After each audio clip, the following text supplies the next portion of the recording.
ओम शंकरार्धांगनी देव्याय नमः। जय माता दी भक्तों। सबसे पहले आप सभी को आज के पावन दिन करवा चौथ व्रत का सभी सुहागिन स्त्रियों को हार्दिक बधाई। करवा चौथ का व्रत सुहागिन स्त्रियां अपने पति की दीर्घायु, सुख समृद्धि और अखंड सौभाग्य के लिए करती हैं। यह व्रत कार्तिक मास की कृष्ण पक्ष की चतुर्थी को किया जाता है। इस दिन महिलाएं दिन भर निर्जला उपवास रखती हैं, ना जल पीती हैं, ना जल ग्रहण करती हैं और रात्रि में चंद्रमा को अर्घ्य देकर पूजा करने के बाद व्रत खोलती हैं। तो चलिए भक्तों, करते हैं करवा चौथ व्रत की कथा का आरंभ। कार्तिक कृष्ण पक्ष की चतुर्थी को करवा चौथ कहते हैं। इसमें गणेश जी का पूजन करके उन्हें पूजन दान से प्रसन्न किया जाता है। इसमें गेहूं का करवा भर के पूजन किया जाता है और विवाहित स्त्रियों के यहाँ चीनी के करवे पीहर से भेजे जाते हैं तथा इसमें कथा सुनकर चंद्रोदय में अर्घ्य देकर व्रत को खोला जाता है। कहते हैं बहुत समय पहले एक साहूकार था। उसके 7 बेटे थे और एक बेटी थी। वह 7 भाइयों की प्यारी बहन थी। एक साथ ही बैठकर खाना खाते थे। एक दिन कार्तिक की चौथ आई तो उसकी बहन ने करवा चौथ का व्रत रखा। सारे भाई भोजन करने आए और अपनी बहन से बोले, आ बहन तू भी खाना खा ले। उनकी माँ बोली, आज यह खाना नहीं खाएगी, इसका करवा चौथ का व्रत है, जब चाँद निकलेगा तभी खाना खाएगी। तो उसके भाइयों ने छल कपट से जंगल में आग जलाकर छलनी में से चाँद दिखा दिया। तो वह अपनी भाभियों से बोली, चलो भाभी चाँद निकल आया है, अर्घ ले लो। तो उसकी भाभी बोली, ये तो तेरा चाँद निकला है, हमारा तो रात को निकलेगा। यह सुनकर भाइयों के कहने से उसने चाँद को अर्घ दे दिया और खाने बैठ गई। पहला टुकड़ा तोड़ा, बाल निकला। दूसरा टुकड़ा तोड़ा, छींक मारी। तीसरा टुकड़ा तोड़ा तो राजा के घर से बुलावा आ गया कि राजा का लड़का बीमार है, जल्दी भेजो। माँ ने लड़के के पहनने के लिए 3 बार संदूक खोला। तीनों बार सफ़ेद कपड़े निकले। अब उसको सफ़ेद कपड़े पहनाकर ही ससुराल भेज दिया और माँ ने लड़के के पल्ले में एक सोने का सिक्का बांध दिया और बोली, रास्ते में जो भी मिले पैर पड़ती जाइयो। जो तुझे सुहाग का आशीष दे उसे सोने का सिक्का दे देना और पल्ले को गांठ लगा लेना। अब उसे रास्ते में जो कोई भी मिला सबके पैर पड़ी, पर किसी ने भी सुहाग का आशीष नहीं दिया। अब वह ससुराल में आई तो दरवाजे पर छोटी ननद खड़ी थी। वह उसके पैर पड़ी तो ननद बोली, सीली हो, सपूती हो, 7 बेटों की माँ हो, मेरे भाई का सुख देख। अब उसने सोने का सिक्का ननद को देकर पल्ले को गांठ मार ली। उसके बाद वह अंदर आई। आकर देखा कि उसका पति मरा पड़ा है। अब वह उसे लेकर एक कोठरी में पड़ी रही। 1 साल तक उसकी सेवा करी। उसकी सास बांदी के हाथ बची खुची रोटी भेज देती। इस प्रकार उसे अपने पति की सेवा करते करते 1 साल हो गया। करवा चौथ का व्रत आया। सारी पड़ोसनों ने कहा, नहा धोकर करवा चौथ का व्रत रखा। सबने सिर धोकर हाथों में मेहंदी लगाई, चूड़ियाँ पहनी। वह सब देखती रही। एक पड़ोसन बोली, तू भी करवा चौथ का व्रत कर ले। तब वह बोली, मैं कैसे करूं? तो वह बोली, चौथ माता की कृपा से सब ठीक हो जाएगा। उसके कहने से उसने भी व्रत रखा। थोड़ी देर के बाद करवे बेचने वाली आई।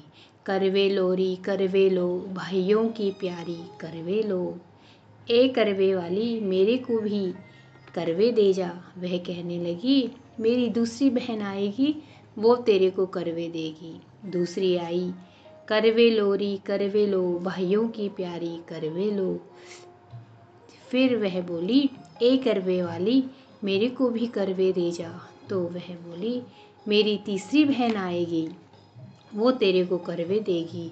इस तरह 5 बहन आकर चली गई, पर किसी ने भी करवे नहीं दिए। फिर छठी बहन आई और बोली, मेरी 7वीं बहन आएगी, वह तुझे करवे देगी। बस तू सारे रास्ते में कांटे बिखेर कर रख देना। जब वह खूब चिल्लाती हुई आएगी तो उसके पैर में कांटा चुभ जाएगा। तब तू सुई लेकर बैठ जाना और उसका पैर पकड़कर छोड़ना मत, और उसके पैर पर कांटा निकाल देना, तो वह तेरे को आशीर्वाद देगी। भाई जियो साईं जियो। जब वह तुझे आशीर्वाद देगी तो तुम उससे करवे मांग लेना, तब वह तुझे करवे देकर जाएगी। फिर तू उजमन करना, जिससे तेरा पति अच्छा हो जाएगा। अब उसने वैसा ही किया। सारे रास्ते में कांटे बिछा दिए। जब वो करवे लेकर खूब चिल्लाती हुई आई तो उसके पैर में कांटा चुभ गया। उसने सारे जब उसका पैर पकड़ा तो छोड़ा ही नहीं और उसका कांटा निकाल दिया। तो उसने आशीर्वाद दिया। तब वह बोली, जब तूने मुझे आशीर्वाद दिया है तो करवे भी देकर जा। तो वह बोली, तूने मुझे ठग लिया। यह कहकर उसने उसे करवे दे दिए। अब करवे लेकर उसने उजमन की तैयारी की, व्रत रखा। राजा का लड़का ठीक हो गया और बोला, मैं बहुत सोया हुआ था। वह बोली, सोए नहीं, 12 महीने हो गए तेरी सेवा करते करते। फिर उसने चौथ माता का उजमन अच्छी तरह से किया। अब उसने चौथ माता की कहानी सुनी और उजमन कर अब वे दोनों चौपड़ खेलने लग गए। इतने में उसकी भांजी तेल की पल्ली और गुड़ की डली लेकर आ गई। दोनों को खेलते देखकर सासू से जाकर बोली, महलों में खूब रौनक है, तेरी बहू चौपड़ सार खेल रही है। इतना सुनकर सासू देखने को आई। दोनों को देखकर बहुत खुश हो गई। बहू ने सास के पैर दबाए और सास बोली, बहू सच सच बता, तूने क्या किया। उसने सारा हाल अपनी सासू को बताया। तो राजा ने सारे शहर में ढिंढोरा पिटवाया कि अपने पति की जीवन सुरक्षा के लिए सब बहनें करवा चौथ का व्रत रखें। पहले करवे को अपने पीहर में जाकर उजमन करें। हे चौथ माता, जैसे राजा का लड़के को जीवन दान दिया, वैसे सब किसी को देना।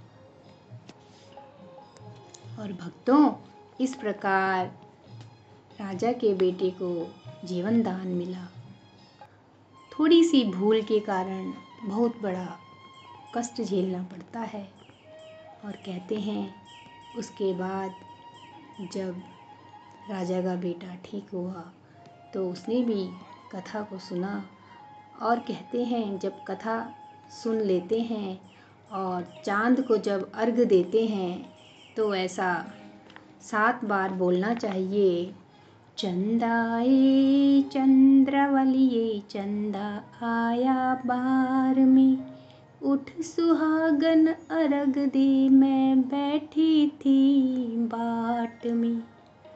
काहे का तेरा कंडला, काहे का तेरा हार, सोने का मेरा कंडला, जगमोतियन का हार। कहाँ बसे तेरा पेवड़ा, कहाँ बसे ससुराल, आम तले मेरा पेवड़ा, नीम तले ससुराल। चंदाए।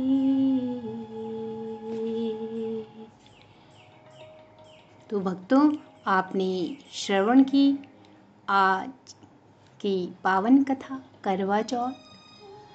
करवा चौथ केवल एक करवा अर्थात जल का पात्र नहीं, यह एक पति पत्नी के प्रेम, विश्वास और अटूट बंधन का प्रतीक है। माना जाता है कि इस दिन माँ पार्वती अपने भक्तों की रक्षा करती हैं और जो स्त्री मन श्रद्धा से यह व्रत करती हैं उसे अखंड सौभाग्य प्राप्त होता है।